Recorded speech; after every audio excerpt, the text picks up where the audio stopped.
Assalamualaikum warahmatullahi wabarakatuh. Mga kapatid, sa pananampalatayang Islam, magandang umaga po sa ating lahat.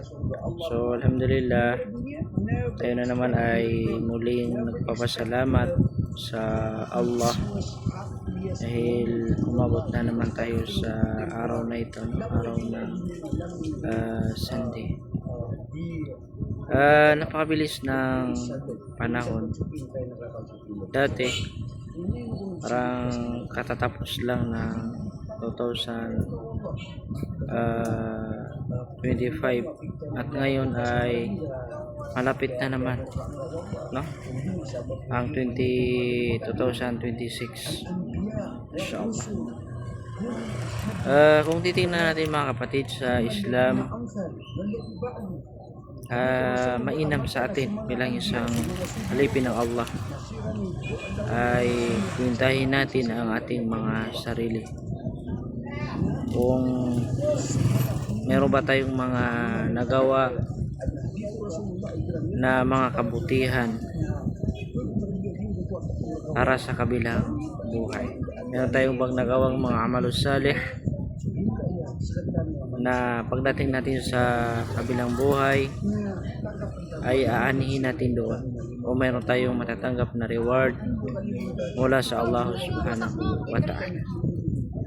Alam naman natin ang buhay natin dito sa mundo ay napaka-iksi, no? Hindi natin alam mamaya, bukas, kung kailan natin iwan ang mundong ito. Kaya naman bilang isang Muslim ay yung natitirang araw natin ay samantalahin natin na yung mga habang tayo ay malalakas ay samantalahin natin na gumawa tayo ng mga pagsamba sa Allah subhanahu wa ta'ala, mga kapatid sa Islam. Kasi kung titingnan natin yung mga nawalaan ng tatay, nawalaan ng nanay, nawalaan ng mga kapatid, no?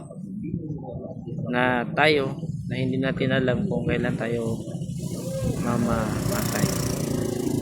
So bilang isang Muslim, alipin ng Allah, alam naman natin na ang dahilan kung bakit tayo nilikha ng Allah sa mundong ito para sambahin si Allah, no? Sabi ng Allah, wa ma khalaqtul jinna wal insa illa liya'budun. At hindi ko nilikha ang mga jin at mga tao maliban upang sila ay maliban lamang na sambahin ako, sabi ng Allah subhanahu wa ta'ala. Kaya minsan tayo ay alam natin na lahat tayo ay nagkakamali. Hindi natin maiwasan yan na makagawa ng mga mungkarat na pinagbabawal ng ating relihiyon. Ngunit ang pinakamainam, ang puti sa mga tao ay yaong nagkakamali ay sila ay nagtatawbah, sila ay nagbabalik loob sa Allah subhanahu wa ta'ala.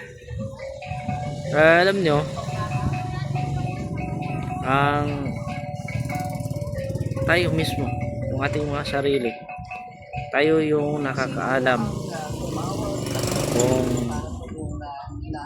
gaano karami ang mga nagawa natin na mga amal na kabutihan, pagsamba sa Allah subhanahu wa ta'ala. Halimbawa ay ikaw ay nasa 30 na, 40, 50, alam natin sa ating mga sarili yung mga gawain natin. Kaya minsan mag-isip tayo, isipin natin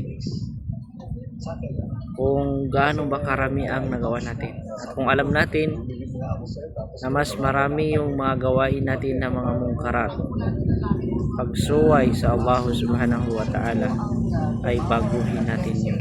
Baguhin natin. Kung alam natin na yung mga bagay na yun ay pinagbabawal ng ating relihiyon, ay pagbawal natin sa ating mga sarili. At tayo ay gumawa ng kabutihan, pagsamba sa Allah subhanahu wa ta'ala. Tayo ay magsaliksik ng kaalaman sa ating relihiyon, dahil ang pagsasaliksik ng kaalaman ayan lamang ang susi para magkaroon tayo ng takwa, para magkaroon tayo ng tunay na pagkatakot sa Allah subhanahu wa ta'ala, mga kapatid sa Islam. No? Tulad ng pakikinig sa mga wasiat, mga muhadara ng ating mga ustad, mga sheikh, mga doktor, ito ay nakapagbigay sa atin ng para magkaroon tayo ng pananampalataya sa Allah subhanahu wa